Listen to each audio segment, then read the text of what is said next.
Okay, Shema, I made you co-host, so please help me out, yeah? Okay, you can unmute, right? Yes, I Okay. can. Okay, my humble pranams to all the divine souls who are gathered here today. So today we're going to talk about our book club on soul plans and soul purposes by Sonia Coquette. So today's lesson, I find it to be very, very interesting because it is something that we have to learn how to live at present. Okay, so let me share the PowerPoints. Anyone who has questions, please keep the question. Later we will share our questions. Okay. Today lesson number 3. Yeah. Okay. You all can see, right? Yes. Okay. Lesson number 3. Live in the present. Okay. The I is missing. Live in the present. And our sole purpose is to demonstrate the power that derives from living in the moment. So that is our lesson that we're going to learn today. Okay. What I would like to tell you is the most important thing for manifestation is living in the present. That's what the author is telling. The power to create lies only in the present. The author says, or the guide says, that we cannot manifest anything in the past or future, but only in the now. That means you have to concentrate in what is happening at the moment for you to manifest. So when your focus is centered on this moment, you free the energy that you need to develop what you want. So these are one of the lessons for manifestation. We are talking about manifestation for the past 3 lessons, yeah? Past 4 lessons. And here they said your ego does not live in this way. It goes to past and future.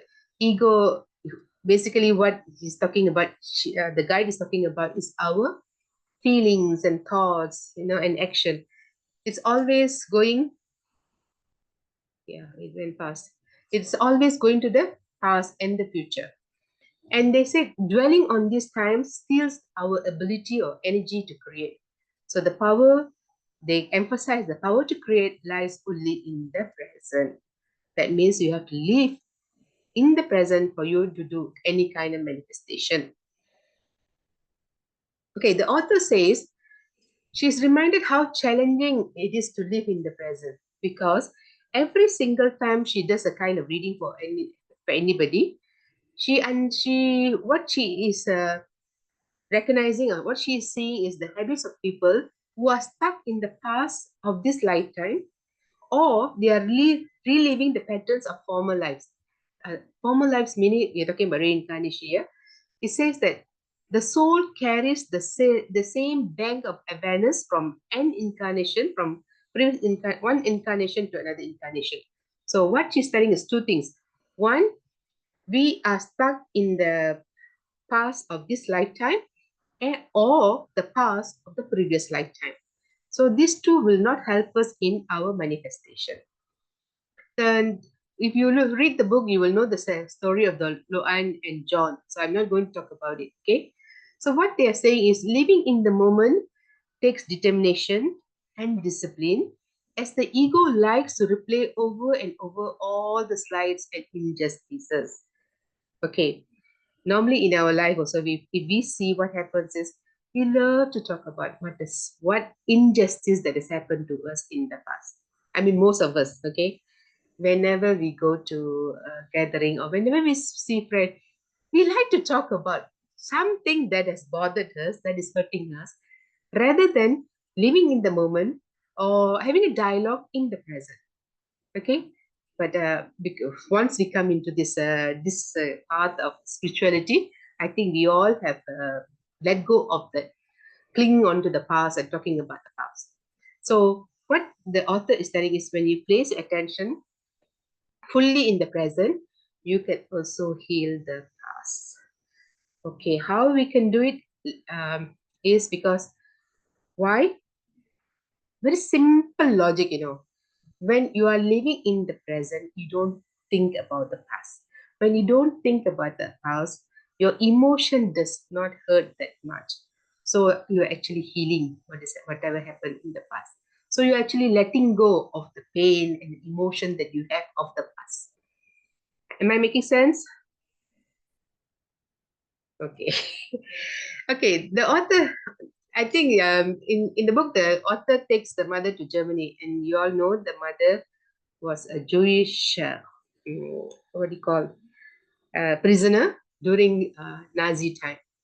And the life was so bad during in the Nazi camp, she never talked about it.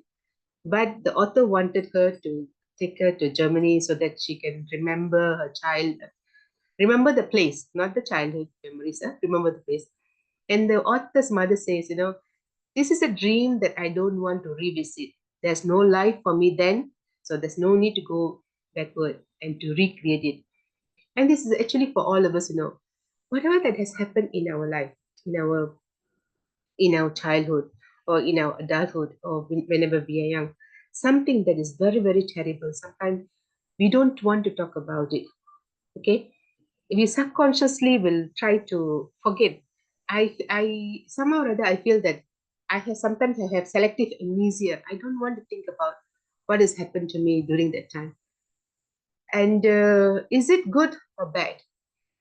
There's good in a sense that you don't think about it of the pain. Bad in a sense if you do not heal the memory, you will actually bring that memory into your present life. So that's why we do inner child healing. Inner child healing is for us to heal whatever problem or suffering that we have faced during our childhood or younger in my in our youth. Okay, in my case lah. Okay, so they said the present offers a lot of possibilities. So living in the moment does not only mean waking up from the past, but it's also about not getting lost in thoughts about the future. What she's telling is you do not have to visualize the future so much. You just have a thought, okay, this is how your future want to be. But you don't have to visualize so much and live in that future because that's not going to help you with your creative power. And about the past, even you don't think about what has happened, carry that memory all the time. And that is not going to help you with your manifestation. Okay. So future and past, forget about it. We have to live in the present. And what the author is telling, whatever frustration or sorrow that we have from this life, whatever challenges that we are facing is actually a gift from the universe. Because he said every experience, whether it's pleasant or painful, it actually grow our soul and brings more learning to it. If you all understand, one of our soul purpose is to come here and to have experiences. So we have to go through the life. How do we go through the life? By living in the present. We do not hang on to future. We do not hang on to the past. Okay. So he said, do not cheer. Do not remain arrested in unresolved childhood traumas. Okay. All if we take a moment to look at the life that we went through, okay, the life that when I take a moment to look at the childhood that I went through, there are so many lessons that I learned. Let me share the lessons, okay? One of the lesson is, do not be unfair to anyone. For example, my grandma, I was living with my grandma. My auntie and myself is only 1 year different. During that time we can't talk about it. Okay, so what happened was the way she was treating my auntie was very different from the way she was treating me. Both of us will go to school, and like every week, every day somebody must sit down and grind the potosa mavu. You know that time the big amikalu, the huge amikalu. The amikalu was bigger than I was, during that time. When my auntie's turn come, she won't put tosser. She will give us biscuit. When my turn comes, she will put the tosser for me. So I have to come back from school. I have to grind, sit down and grind 2, 3 times, and it's about 11 people in the household. Just imagine, how much of grinding I have to do. So from there that I see and the way she treated me was so unfair. And then I learned from my grandmother, never insult, never hurt anyone with words. The words that she used against me, she used to call me, you are the disruptor of the family, you are a saguni, that kind of words all she used on me. And I think all these experiences were necessary for me to be evolved as a greater person now. And I don't use that word with my children. So number three, a lot of physical abuse was going on in that family because there were 11 of us, and my uncle loved to use cane on everybody. Everybody will kena. We cannot watch TV, we cannot read a storybook, we cannot go and visit friends, we cannot go out and play, all sort of military rules that we had. So from there, I learned that I have to give freedom to everyone in the family, to anybody, freedom, not only in the family. I see how I can give freedom to other people, whether it's a working condition or in a house or anywhere else. So, the freedom is given. And then I don't physically hurt anyone because I understood the trauma or the pain that a person goes through. That time all I'll be plotting revenge, how to grow up and take revenge on these people. You see, that kind of thought all was there. And then there's only a thin line between forgiveness and revenge. And I'm watching a lot of Korean movie now, so I'm telling you that. All the Korean movie talking about revenge, So the thin line, because if you are a greater person, you will actually you will actually forgive the person and move on. But if you're a intelligent person, you will actually plot how to take revenge. No, that's what my learning was today. It's not easy to plot a revenge because you need a lot of energy, a lot of imagination, a lot of planning to go and do to go through that revenge thing. But if you look at it, when you forgive that person, not a lot of energy is used. It just energy is between you and the other person only. You just forgive and move on. Revenge or forgiveness. I think now I will definitely choose forgiveness because it's easier to do than carrying on a revenge for a long, long time. Because this time you can take the revenge. Who knows, in the next life, somebody will be plotting against you to take the revenge on you. Okay, so it's a cycle that goes on and on. So let's put a stop. Forgive everyone and move on. Okay, so remember, all our relatives are part of our soul school, and we have chosen them. They create an incubator or a hothouse, so to speak, where we can grow our soul as quickly as possible. So the childhood that I had is actually a classroom for me. I learned so much from that experiences, you know, and I became a better person. And however, our true parents, this the author is telling that our true parents is actually not our mother and father; it's our Creator Himself. We are supposed to be a speck of Him, and our mom and dad are actually sacred vessels who give us passage to the earth school. So you must remember that you also are sacred vessel. Nothing is your property. Your children is never your property. Remember that. Okay, view your family as part of your soul's curriculum. This will give you perspective and compassion, as what I was explaining, sharing with you. I learned so much in my childhood that made me a better person. You know, and I even in thinking back in my working life, I never cheated on anything. Because I've seen people who will manipulate the reports to show that their yield is better than mine, but I never did that because I felt it was dharmic for me to do that. Because in in working life, everybody sees the result, but they don't investigate whether the result that you're giving is true or not. So those people who gave the result, yield is better, 98%, 100%, sometimes perfect 100%, they get promoted, while the person who are honest doing the work, they don't get promoted. But that does not mean life is unfair. But I understood understood that when I don't lie, manipulate, when I do not manipulate the results of the of the what do you call, of the process, when I show that this is the actual result, my heart was free. I never felt guilt, and I knew that I will not you will have, when you manipulate something, you'll have that fear that someone one day will will know the actual story and come looking for you. That will never happen to me because I was being truthful in my reporting. So I'm actually going out of this story, but this one all is something that I learned during my childhood, so that I could practice in my youth. So what I'm trying to say is, whatever it is, do not um, life is to be lived. Live it in a glorious way. You know what they said, live it in a glorious way, live it beautifully, then you will really enjoy the life. Okay. um what was I? Okay, be aware. So what they are asking us to do is be aware of what is happening in your life now. Most of us are not aware of the life that we are going through.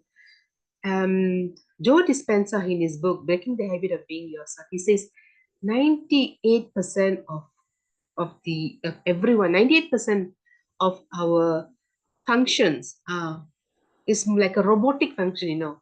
It comes from our subconscious mind. For example, we wake up at 8 o'clock, we brush our teeth, we take a coffee, and then we rush, go and do breakfast for the children, and then clean the house, and then rush to work. It's all this like a robotic. And sometimes when you sit in the car, we don't know how we came to the office. That those kind of is all like pre-programmed in our mind. We are not living consciously. So to have a creative mindset, to have a manifesting mindset, you have to live in the present. In the present. So living in the present is being aware of all your thoughts, being aware of your action, being aware of everything that you do. So when you are being in that position, only you can do a better manifestation or better creation in your life. Okay. And remaining centered, what the story of Michael, you all can read through that. Remaining centered in present times take practice. Notice what is in front of you now. Become aware of the colors, smells, lights, textures, landscape. How many of us are actually looking at all those things? I really, when I was, I don't know, when I was in hustle bustle, busy life, I really didn't have time for this. But now I'm looking at the colors. I am enjoying the colors. I'm enjoying, if I go to a park, I will just stand beside a bush, and smell and say thank you for the fragrance. I say thank you to the plants for giving me that fragrance. I looked at the lights. Alam Impian is a beautiful place where they have light show. If you guys are free, please come and visit us in a weekend. Beautiful light show. The lights are so beautiful, and the texture, basically texture of the food, of the material and everything, landscape, and you know all these things. We actually are not aware of anything. We are actually running alive, rushing towards something. We don't know what we're rushing. But frankly, that is not applicable to me because I'm a retiree. So I'm not rushing against anything. I'm enjoying life. Okay. Pay attention to the fact that the more you stay in the moment, the more acutely your senses register your world. Your senses got something to do with your manifestation. Okay. Feel the power and freedom that lies in the instant. When you're concentrating on the now, you have the opportunity and the ability to choose and focus on what you desire. Okay. So we have thought about, we have to have a thought, and then we have to visualize, and then for something to happen, right? We have talked about it. So here we are telling, if you want to have your manifestation or your creation, you have to live in the present. Living in the present. What does living in the present mean? Living in the present means living a mindful life. That is mindfulness. What is mindfulness? Mindfulness is very, very simple. It means you become intentionally aware of the present moment while paying close attention to your feelings, thoughts, and sensation of the body. This is what heart and brain coherence is. That's what Greg Braden talks about it. Joe Dispenza talks about it. Whenever you manifest something, your heart and this must be in coherence. And your feelings, you must feel as if you have received it. That's what Joe Dispenza says. So all these things are very, very important. Okay, simply moving. Okay, these things are very, very important to have a mindfulness. The benefits of mindfulness is very are three. They improve your physical and mental well-being. Okay, they reduce or slow down some symptoms of your physical illness, and they minimize the frequency and intensity of destructive or negative emotion. This is what we want to avoid. If we want to avoid all these things, living in the past and living in the future, we have to be very, very aware of our present nature. Okay, how can we go about it? Step one is decide on the challenges you want to make. Okay, sorry, decide on the changes that you want to make. Okay, I just want to share my yin and yang challenge that I did last month, and we got a certificate, teacher certificate for that also. For 69 days, we are supposed to follow a few things. So there, I created a new habit. For example, the first thing that we have to do every morning and night, we have to meditate for 1 hour. Two, we have to connect with new people and share our experiences. Three, book reading. Every day we have to do at least 10 pages of book reading. And I think I've read about 5 books in the 69 days. Okay. Five physical books and listen to 3 audiobooks in the 69 days. And then the 4 is actually doing something creative. For example, painting, coloring, gardening, baking. For me, cooking is a creative art. Okay, and something creative. Or you can even sing, you can dance. And number 6 is journaling. You have to write about your thoughts, feelings, and whatever that you are going through for that particular day in a journal. And the last one, number 6, is walking, physical exercise. That's why they say physically there'll be some kind of changes in you. Physical exercise. Sorry, 30 minutes of walking on a daily basis. Okay. At first, it was very, very challenging. Okay. These are the habits that because of the 69 days of doing it, I created new habits in my life. So you can use, all the 6 things that I was telling you. You can do either. You can choose either one of them. Decide on the changes that you want to make. Before you do, inventory your existing habit. What are the habits that you have? What are the habits that you want to change? And then you come list down the habits that you want to create new habits. Okay. And then limit the number of habits you try to change. Do not take 6 of it together. First try with number 3 slowly. Yeah, try 3. Okay, then you're comfortable, then you move on to the 4 or 5. And you have to commit a minimum of 30 days for your new habit. I committed 69 days for the new habit. Okay. And because I committed 69 days for the new habit, now it has become part of my life. Every day I'm doing one of those things. I'm doing 6 of those actually. 6 of those. I am talking to new people or old people about my personal experiences. Some art is something that I'm not doing at the moment, but creatively I'm doing a lot of gardening. I'm doing that. I go for a walk. Even after this session, I'm going for a walk. So you see, so this when you commit to doing something new, 69 in the 30 days, it will become part of your habit. And then anchor your mindfulness habit on to an established routine. For example, you cannot go for a walk every day. No, if you feel that it's very difficult, then you just tell yourself, okay, tea, after having this cup of coffee, I'll go for a walk. Normally, what I will do is I will say, okay, after having dinner, I will go for a walk for 20 minutes, that kind of thing. You can do that. Okay.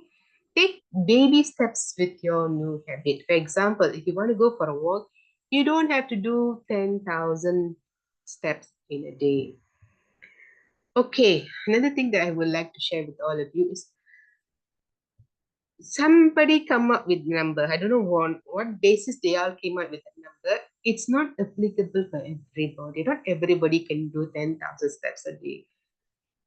For me, the maximum steps that I can do in a day is 5,000. Because my body says that's enough for you. You know, it's enough for you. So I will just do it. I kept myself at 5,000 feet. Sorry, 5,000 steps a day. So these are the habits that follow your heart. Follow your body. I don't know why suddenly it stopped. Okay. So follow your body and let me see whether I can have a look at it now. This new Zoom session is giving me a lot of problem. Shema, you remember what are the things that I wrote down there? Huh? No, that. Okay. I'm just listening to you. Let me see. Akka, you want this points which you shared in the slide? You're asking that? Yeah, the last point. Okay, I got it. I got it. Okay.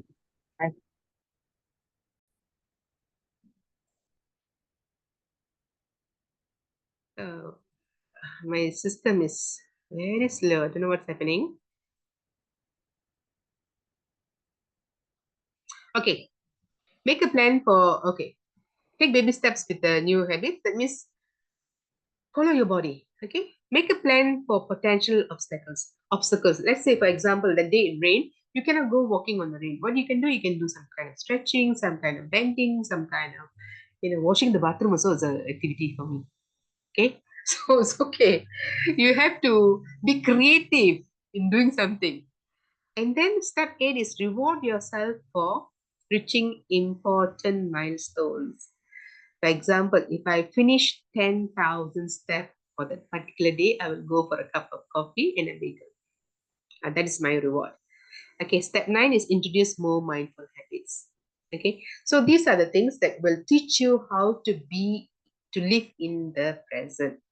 So when you live in the present, it's easier for you to manifest whatever you want. Okay, with this, I open for questions. Anyone has any questions?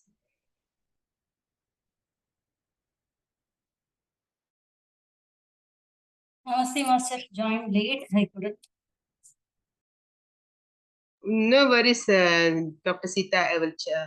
I will share my PowerPoint with all of you and the recording with all of you. Thank you, Master.